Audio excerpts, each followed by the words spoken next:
Да. Целта на третата част на този видеоклип е да направим чисто електрически измервания, за да покажем отново ефективността на генератора. Отново товара е същия, който беше. Отново импулсният генератор излъчва същите импулси с продължителност 240 микросекунди и период на повторение 12 милисекунди. Амплитудата ще бъде 200 волта. Тук ще покажем напреженията на входа и на изхода, токовете на входа и на изхода и съответно ще пресметнем пълната мощност на изхода и на входа и ще ги съпоставим чисто електрически, този път чисто електрически величини. Започваме да покачваме напрежението. Трябва да стигне 200 волта. Тук на този уред ще следиме.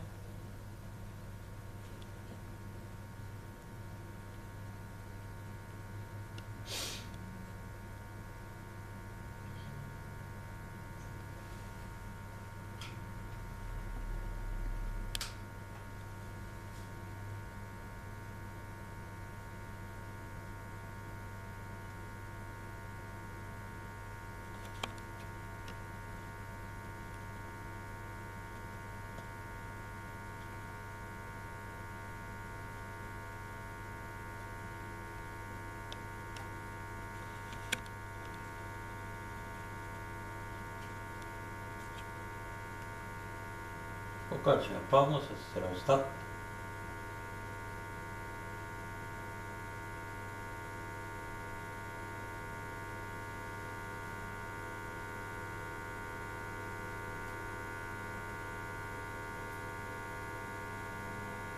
Валя? Валя? Сега снимам този. Да, седи там. Казвай ми къде я снимам.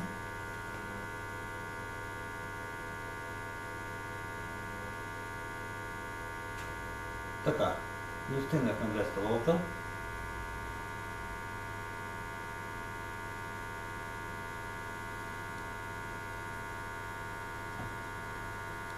И да погледнем какво имаме на входа и на изхода като напрежение.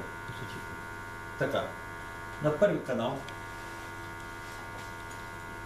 на първи и на втори канал в жълто, това са напрежението в първи канал и тока на втори канал. На трети и четвърти канал на осцилоскопа имаме изхода. Трети канал е това лилавото е напрежението, зеленото е тока. Или какво имаме? Уредът осцилоскопа ни показва в стойности, в средноквадратични стойности, РМС на тока и напрежението. И какво имаме? На първи канал имаме напрежение РМС 28,5 волта.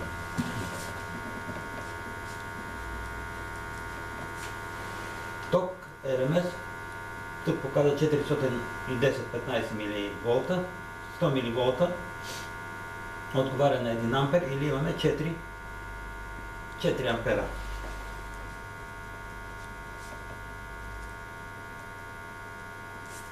На изхода имаме напрежение постоянно, както виждаме, 178 волта, а ток, зелената цветна, 2,6 ампера.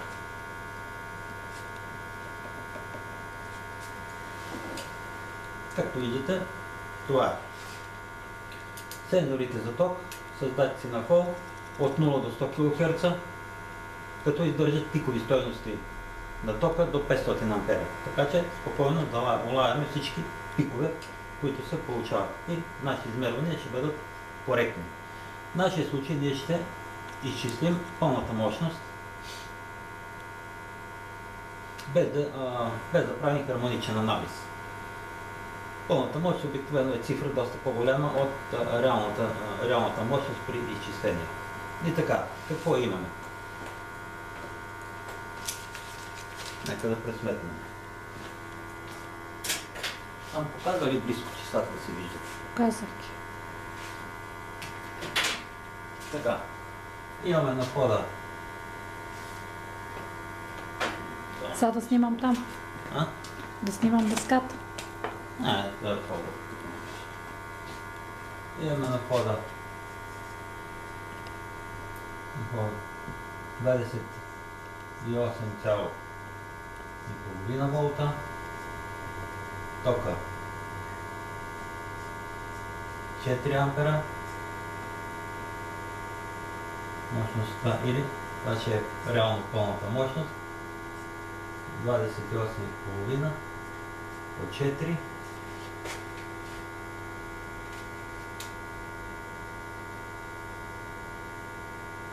114 вата.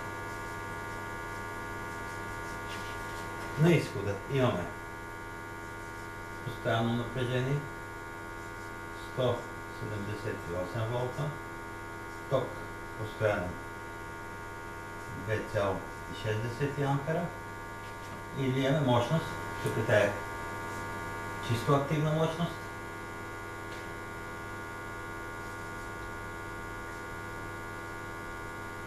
или е равно 178 по 2,6 и тук имаме 462 вата. Ще определиме ефективността, коефициента, като разделим изходящата мощност P нулево на входящите.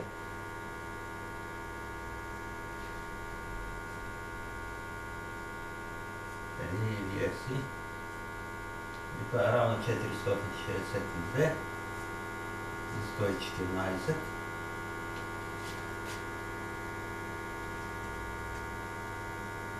Или получаваме приблизително 4. Тоест,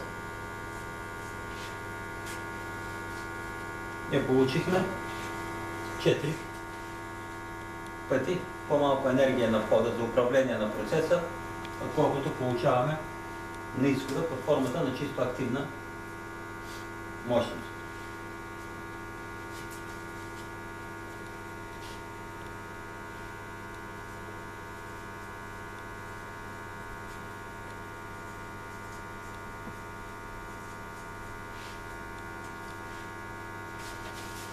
Това